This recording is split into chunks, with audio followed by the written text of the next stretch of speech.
rapports, ces chiffres qui ont donc été révélés hier, assumés en quelque sorte par le ministère de l'Éducation sur une augmentation des offensives à la laïcité. Et vous nous annoncez ce matin sur RMC que vous allez déposer une proposition de loi pour interdire tous les vêtements religieux à l'école. Ça veut dire quoi? Ça veut dire que la loi de 2004, elle ne va pas suffisamment loin? Je crois qu'il y a, sur l'application de cette loi, qui a été une grande loi courageuse, portée par Jacques Chirac. Si on ne l'avait pas fait, où en serions-nous aujourd'hui? Je vois que certains reprochent le bilan de Jacques Chirac ou de Nicolas Sarkozy, mais il y a eu la loi sur le voile, 2004, il y a eu la loi contre la burqa, donc c'était des coups de frein à l'avancée de l'islamisme, du communautarisme, parce que ces vêtements, ce sont des formes de provocation. D'abord, ce sont des vêtements de soumission pour les femmes. Vous parlez de quoi? Vous parlez au-delà du voile, vous parlez de l'abaya?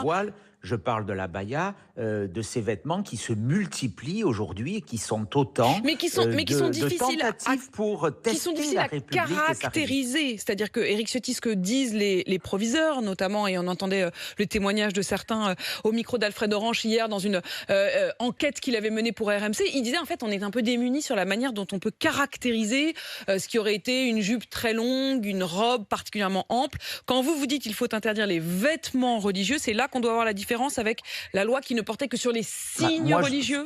Ce que je propose dans mon texte, c'est que justement les chefs d'établissement puissent, dans les règlements intérieurs, interdire certains types de vêtements.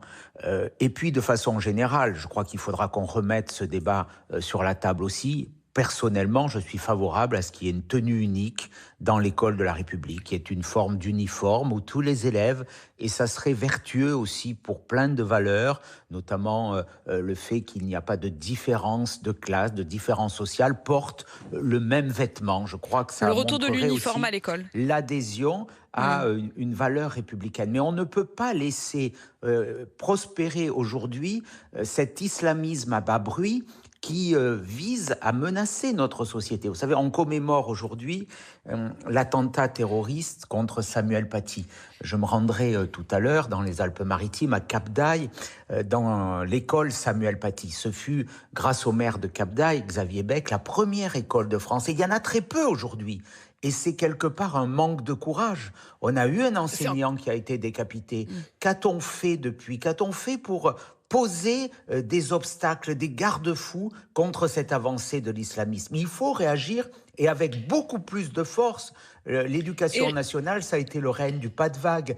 On n'a pas soutenu les enseignants. Il faut réagir et il faut que le ministre ait beaucoup plus de courage qu'il n'en est aujourd'hui face à l'augmentation des atteintes à la laïcité. Les chiffres l'ont démontré, c'est bien beau de donner les chiffres, mais il ferait mieux d'agir, de soutenir les enseignants, de soutenir les chefs d'établissement. Il n'en est rien aujourd'hui, c'est une forme de lâcheté coupable. Éric Ciotti, député LR des Alpes-Maritimes, candidat à la présidence du parti Les Républicains.